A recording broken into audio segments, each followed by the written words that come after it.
नमस्कार, आप देख रहे हैं इंडिया बोल रहा है। मैं हूं आपके साथ विवेक शांडिल्य। आज की सबसे बड़ी डिबेट और सबसे बेहतरीन एक्सप्लेनर के साथ, क्या अमेरिका ईरान पर हमला करके फंस चुका है? कई रक्षा जानकार ऐसा मान रहे हैं कि अमेरिका को ईरान पर हमले नहीं करने चाहिए थे,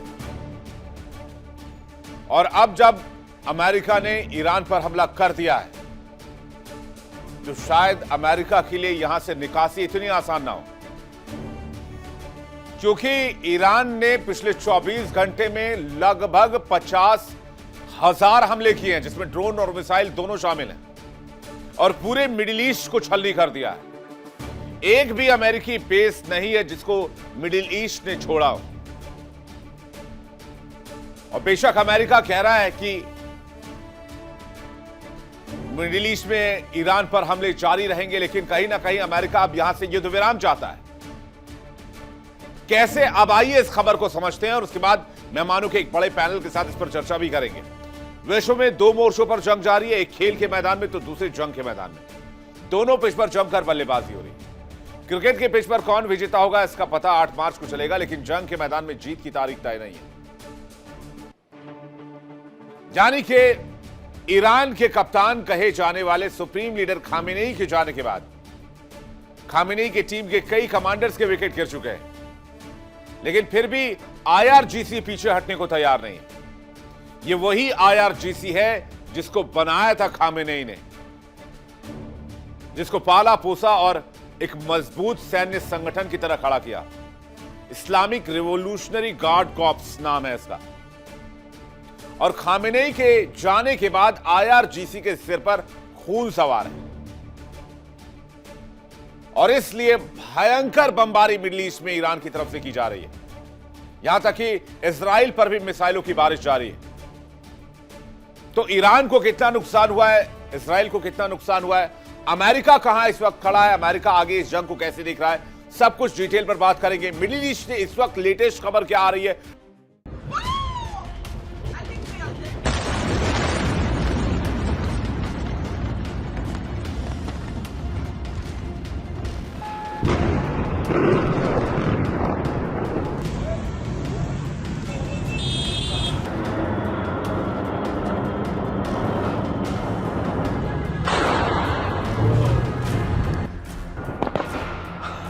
Whoa, did you see that? That was fast.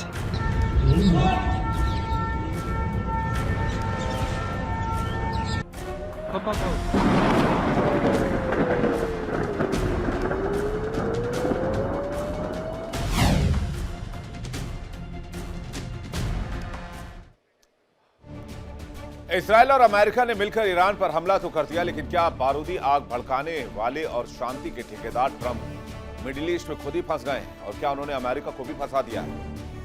और क्या अमेरिका हमला करने के बाद पछता रहा है और युद्ध विराम के रास्ते देख रहा है? खबर है कि ईरान पर हमला करने के बाद अमेरिका इस इलाके में घिर चुका है या फंस चुका है।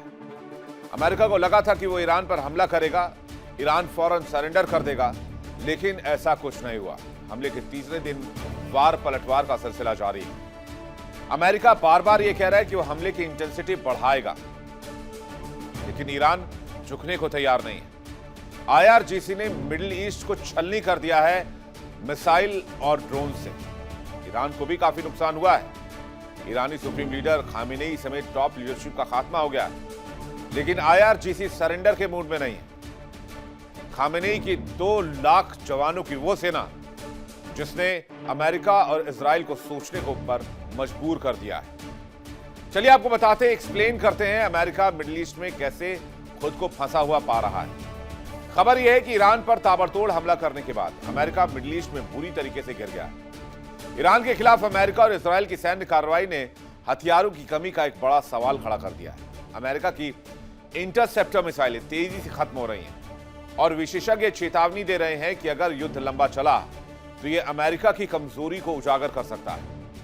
अमेरिका की तरफ एक बेकाबू परमाणु मिसाइल तेजी से बढ़ी आ रही है, इमेजिन कीजिए, और ग्राउंड बेस्ड इंटरसेप्टर अगर फेल हो गए तो अमेरिका के पास इस तबाही से बचने का कोई प्लान भी नहीं होगा। पश्चिमी एशिया में उड़ती मिसाइलें और ईरान के सर्वोच्च नेता आयतुल्लाह अली खामेनेई की मौत के बाद हालात तेजी से बदल रहे हैं और खतरनाक हो रहे हैं। अमेरिकी राष्ट्रपति डोनाल्ड ट्रंप खुद ये स्वीकार कर चुके हैं कि ईरान के खिलाफ इस युद्ध में आगे और अमेरिकी सैनिक मारे जा सकते हैं और ऐसे में आशंका भी जताई जा रही है कि अगर हालात बिगड़े तो इसका असर अमेरिका की मुख्य भूमि तक यानी कि मेनलैंड तक पहुंच सकता है। वहीं IRGC ने यह दावा कर अमेरिका में खलबली मचा दी है कि उसके मिसाइल और उसके हमलों से अभी तक 550 से ज्यादा अमेरिकी सैनिक मारे जा चुके हैं। वहीं दूसरी तरफ अमेरिका का हथियार भंडार भी लगातार खाली हो रहा है, इसलिए इस इलाके में लंबे समय तक युद्ध नहीं कर सकता अमेरिका। लंबे सैन्य हमले से हथियार भंडार पर दबाव बढ़ेगा। एयर डिफेंस इंटरसेप्टर मिसाइलों को लेकर यूएस की चिंता बढ़ गई है। मिसाइलों ड्रोन को हवा में रोकने के लिए इंटरसेप्टर का इस्तेमाल होता है। ईरानी मिसाइलों को रोकने की लगातार अमेरिका कोशिश कर रहा है और इसलिए इंटरसेप्टर्स का इस्तेमाल हो रहा है। ये इंटरसेप्टर्स रेडार बेस्ड मिसाइल होते हैं जो किसी भी खतरे को आसमान में देखते हैं या मापते हैं या स्कैन करते हैं। उसके बाद अचानक जैसे ही वो खतरा रेडार की पकड़ में आता है, ये इंटरसेप्टर्स फायर कर दिए जाते हैं। इसलिए जब ईरान बहुत तेजी से मिसाइलों और ड्रोन्स का इस्तेमाल कर रहा है तो अमेरिका के भी ये इंटरसेप्टर मिसाइल बहुत तेजी से खर्च हो रहे हैं।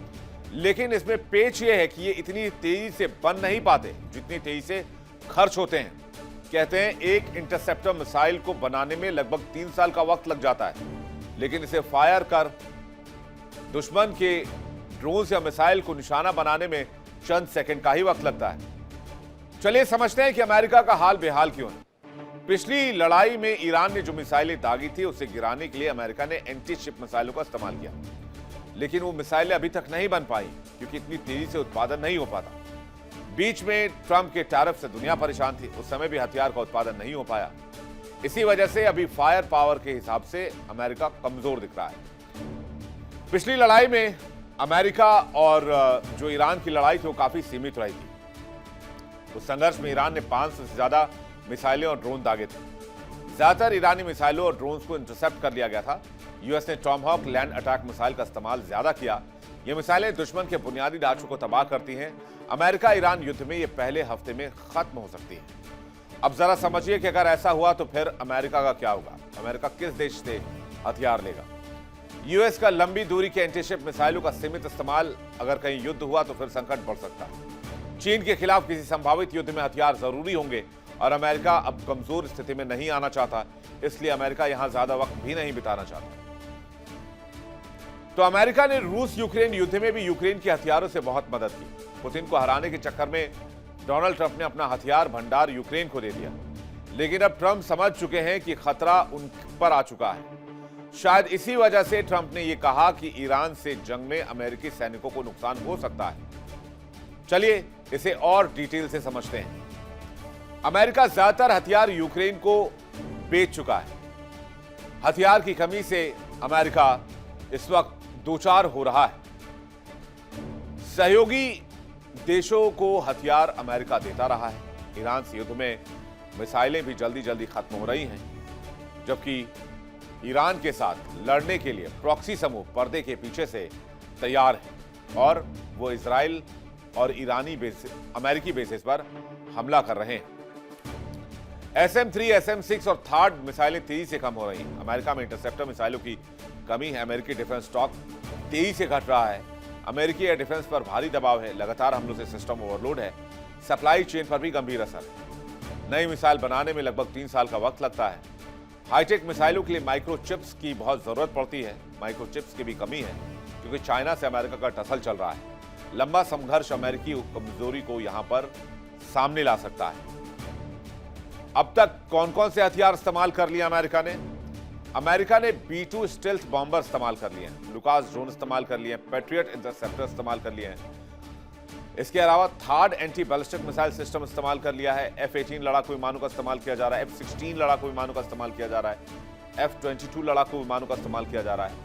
A-10 अटैक जेट का इस्तेमाल किया जा रहा है। F-35 स्टेल्थ लड़ाकू विमान का इस्तेमाल किया जा रहा है। EA-18G इलेक्ट्रॉनिक अटैक विमान का इस्तेमाल किया जा रहा है। Airborne early warning and control विमान यानी कि AWACS का भी इस्तेमाल किया जा रहा है, जो कि एयरबोर्न कम्युनिकेशन रिले है। P-8 जिसका नाम पोसाइडन भी है, का भी इस्तेमाल किया जा रहा है। RC-135 टोही विमान का इस्तेमाल किया जा रहा है। MQ-9 रीपर ड्रोन का इस्तेमाल किया जा रहा है। M142 हाई मोबिलिटी आर्टिलरी का इस्तेमाल किया जा रहा है, जो कि रॉकेट सिस्टम है। परमाणु संचालित एयरक्राफ्ट कैरियर का इस्तेमाल किया जा रहा है। इसके अलावा काउंटर ड्रोन सिस्टम का इस्तेमाल किया जा रहा है। एयर रिफ्यूलर्स का इस्तेमाल किया जा रहा है, जो कि हवा में ही विमानों में ईंधन भर देते हैं। C-17 ग्लोबमास्टर का इस्तेमाल किया जा रहा है, जो कि कार्गो विमान है। और इसी के साथ C-130 हरकुलिस विमान का भी इस्तेमाल किया जा रहा है। अब सिर्फ ईरान को रोकने के लिए इतनी बड़ी संख्या में हथियारों का इस्तेमाल और इसको अफोर्ड करना कोई बच्चों का खेल नहीं। अमेरिका इस बात को भली भांति जानता है। इसलिए अमेरिका चाहता है कि ईरान वाले मामले को जल्द से निपटाकर यहां से मिडिल ईस्ट से फारिग हुआ जाए, क्योंकि अगर यहां लंबे वक्त तक अमेरिका फंसा तो पड़ोस में चाइना खेल कर जाएगा। चाइना कैसे खेल कर जाएगा? चाइना की नजर ताइवान पर है और साउथ चाइना सी से सारा फायर पावर मैक्सिमम उठाकर अभी डिप्लॉय किया हुआ है अमेरिका ने मिडिल ईस्ट में, और अमेरिका का पूरा फोकस मिडिल ईस्ट है। ऐसे में चीन की नजर ताइवान पर बहुत लंबे समय से है और ये चीन के लिए एक गोल्डन अपॉर्चुनिटी की तरह है। इसलिए कहा यह जा रहा है कि मिडिल ईस्ट में हमला करके अमेरिका फंस गया। दूसरी एक और रिपोर्ट आई है जिसमें CIA की रिपोर्ट, उसमें कहा गया कि ईरान ने परमाणु बम भी बना लिया है। तो क्या इस बात को लेकर भी ट्रंप टेंशन में? अगर तेहरान के पास तो परमाणु बम है तो फिर यह बहुत बड़े खतरे की घंटी है, और ये सिर्फ अमेरिका और इजराइल के लिए नहीं, पूरी दुनिया के लिए खतरे की घंटी है। IAEA ने कहा है कि ईरान के परमाणु ठिकानों पर हमला हुआ है और उसका रेडिएशन लीक करने का भी खतरा है। तो क्या तेहरान परमाणु बदले के बारे में तो नहीं सोच रहा है? अमेरिकी टेंशन इसलिए भी बढ़ी है क्योंकि ईरान पड़ोसी देशों के साथ अमेरिकी एयरबेस को निशाना बना रहा है। अब तक 550 से ज्यादा सैनिक मारे गए हैं। IRGC का दावा आपको सुनवाते हैं।